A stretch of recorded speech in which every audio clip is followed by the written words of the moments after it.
Good afternoon. Today is the 13th of April. We've been in lockdown for 17 days now, and yes, we've still got 17 to go, so we are bang in the middle of the lockdown period. What I'd like to share with you today is how we've been navigating through the COVID-19 pandemic.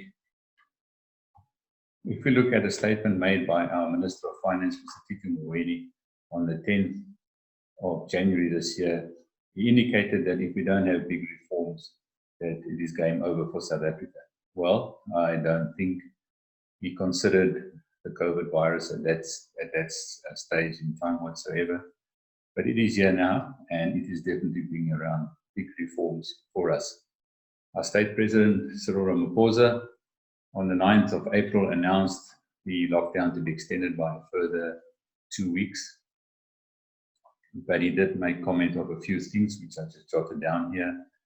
He said that we're all wanting the economy to come back to life again. We want our children back at schools, and we want to be able to move around freely. He also said that, all of this, we need to prevent our economy from collapsing and saving our people from hunger. He indicated that government is looking at developing comprehensive packages of urgent economic measures to respond both to the immediate crisis but also severe economic challenges that we must confront in the months ahead of us. So I also read that as not just that what's being put on the table now, but many others still to come. And he says that really the whole world, the greater global environment, has been brought together humanity through this virus. And he requested that we need to remain strong, united, and be resolved. Very importantly, our president referred to God and said, ask God to bless South Africa and to protect her people. Johan Rupert, when interviewed, indicated that the economists are discussing the V curve and the U curve, and we can add the curve flattening. But he even said that's all meaningless, and we're not in a state of pause in our economy, but in a state of reset. So I'd like to add to that as well, and just say that the only way that we get out of this reset now is that we need to have a I-9 operating system, which is fast, speedy, and robust, so that we can move fast and get through the economic challenges which are lying ahead of us. We're also sitting with a potential projection of 50% unemployment. Could be higher if we think that the youth unemployment is already on 55% and potentially escalating. So, that's really a big concern. Further on, if you just look at what Clem Santa said in an interview, and I think most of us would know Clem Santa, he's a futurist, globally respected opinion maker, and he refers to the hedgehogs, which are those who've got very big ideas and only one idea, and then versus the foxes. And the foxes have many smaller ideas, but they don't let their minds get crowded by one big idea, so they would pursue all of these ideas. So what does he say? He first of all says that we need to start planning for the return of our business post-lockdown now. We need to start planning now, start getting our thoughts in place of how we're going to be operating once this lockdown has been lifted. He then also refers to that the foxes and companies specifically continue to review their strategy, their tactics, and have a radar system evaluating the impact that the virus is having on the markets and supply chains. He indicates that foxes they take the risk out of play. We need to identify the risks, but let's try and mitigate those risks and get them out of play. Let the risks not cloud our thinking. Importantly, he refers to keep the health of our employees uppermost in our minds and to minimize the changes that the virus is invading the workplace. So specifically, as we start thinking in businesses, how can we, in a structured manner, lift or influence to lift the lockdown and get certain of the industries back to work? How are we going to keep our workforces safe? And then he also says that, foxy politicians and foxy nations will lay aside their differences and attempt to present a united front. And as a business sector, we need to have a united front, but we need to work with our local, provincial, as well as our national government as a united front to get through these times. Professor Nick Benedel, well-known academic leader involved at the Gibbs Business School, indicated a few other points. He says that there's a need to be in touch with what is happening. And our thinking needs to be innovative. Understand your environment, be in touch with what is happening right around you. He further refers to our intelligence systems, but he puts an emphasis on the informal. So understand what is on the ground, what is happening, and be aware of those and utilize those in our plans going forward. Communication is crucial. And what is very important about communication, do not hide the truth. Tell your employees, your bank, your creditors, your debtors, be open and just be truthful in your communication as you go along. Identify opportunities to do things differently. Accept the reality of the situation. COVID-19 is a reality. It's not a fag. It's not just a phase we're going through. It is here now, and we need to accept that and work with that and around that. And then importantly, how do you motivate your people? And most importantly, how do you care for your people? So during this time, and we know that many organizations have indicated that they might be closing, others have indicated that they're going to be retrenching people. But in that process, should you be doing that, just be fair and also be caring for your people as you go along. What suggestions have we put forward during the past 17 days? We asked that you please engage your staff. We ask that you engage your accountant, your HR practitioners, your legal professionals. Them give you the advice in terms of what you need to do, what are the correct processes going forward. So use them as your soundboard. You need to engage with your landlord. As we said previously, be honest with them and try and negotiate a rent reprieve or a new agreement with the landlords.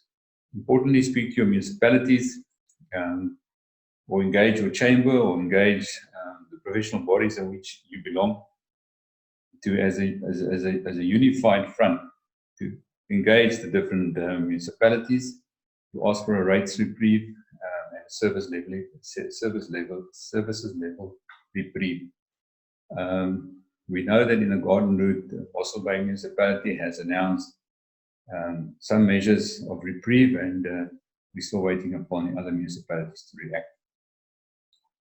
Please apply for relief funding at the various schemes. We know that many people are concerned about some of the conditions for the approval of those relief schemes, but irrespective of those, kindly do yourself a favor and apply. And I know that Ingrid from the George Chamber perspective has sent out a mail and said, if you have applied, let us know who you're applying to and what the status is. So once again, that we can, from our side, also try and follow up and see how we can assist in the process. Reimagine your business future. Understand conditions are not going to be the same. The way that we do business are not going to be the same. So reimagine that business focus. And remember, the Fox has got a whole lot of different small ideas. So focus on those. Follow the correct labor relations and basic conditions of employment act, the policies and procedures in your dealing with your staff. Very, very important that you do that. Be in contact with your industry-related professional associations. We are working with, specifically in the tourism environment, we are working with various associations, and so that we can come up with a stronger lobbied effort to bring about change in that industry. Be in contact with your business chamber, business organizations, speak to us. They are, we are represented as chambers across the country, across the Garden Route, and there are also other not known as chambers, but business organizations. And from our side, we are attempting to work together very closely at the moment in time. And then engage your trade union. This might be strange, but maybe for the first time that as a business owner where you've got a recognition agreement with your trade union, engage them, because we're all actually fighting for the same thing at the moment. That's to keep our business afloat and thereby keeping the employment of many employees. So it could be an opportunity to start forging relations at a different level with your unions. So what have we been working at? So we're involved the Garden Route District municipalities on the JOC, on the economic cluster. We're there together with most, if not all, other chambers of the Garden Route and business organization, and we're all working together to resolve and to put forward proposals and to assist in fighting the fight to have the economy turned around.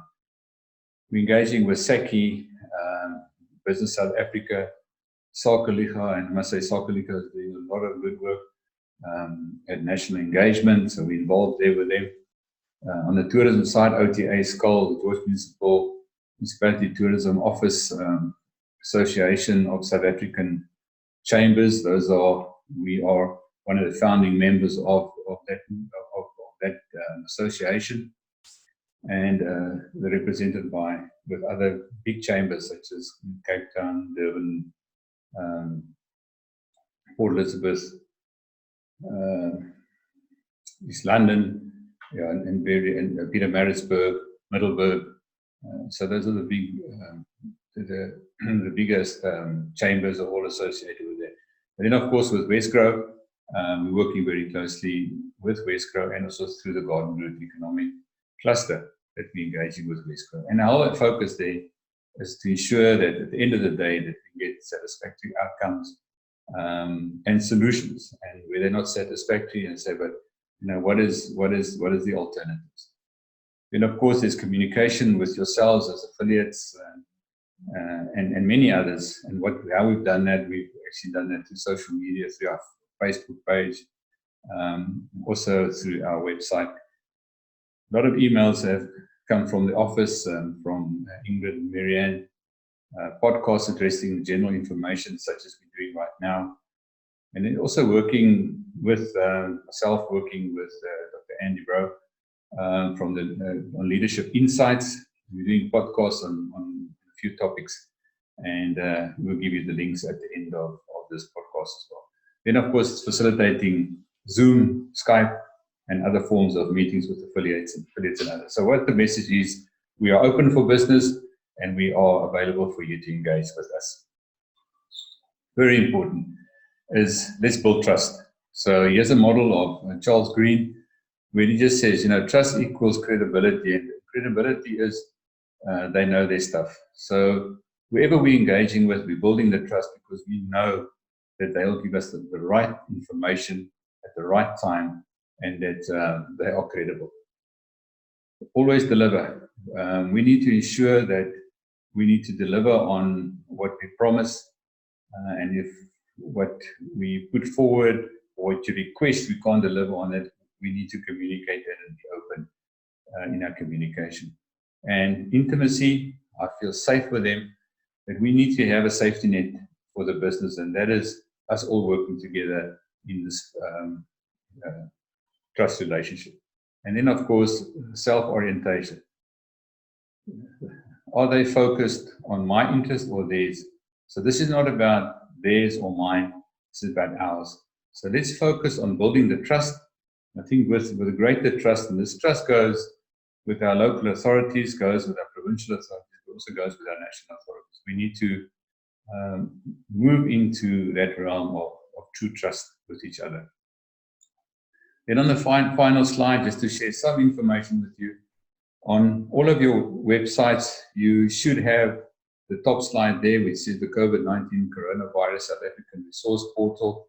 At that portal, you'll find all relevant information. There is no fake news on there. That's the official portal. So kindly, if you don't have yet, put that on your website, and that was a request from government. The one at the bottom is a site from Westgrow Support Business, and this is Support Finder. So if you go onto that site, you go through a series of 6 clicks, answer the questions, and it would take you to specifically the relief fund or the relief mechanism in which you need to apply for. So very, very good site. So have that site on your website as well and share it with many people. Then just some of the podcasts that we have done. Our survey results, you can see on that YouTube clip there. That's one we've done at Leadership Insight with Andy. And on finances, also with Andy, and we had Michael there as well. And then labor relations, we had Dr. Lucas de Priya sharing his insights on labor relations. So that's it for today. I do wish you all the best and God bless as we continue this journey further.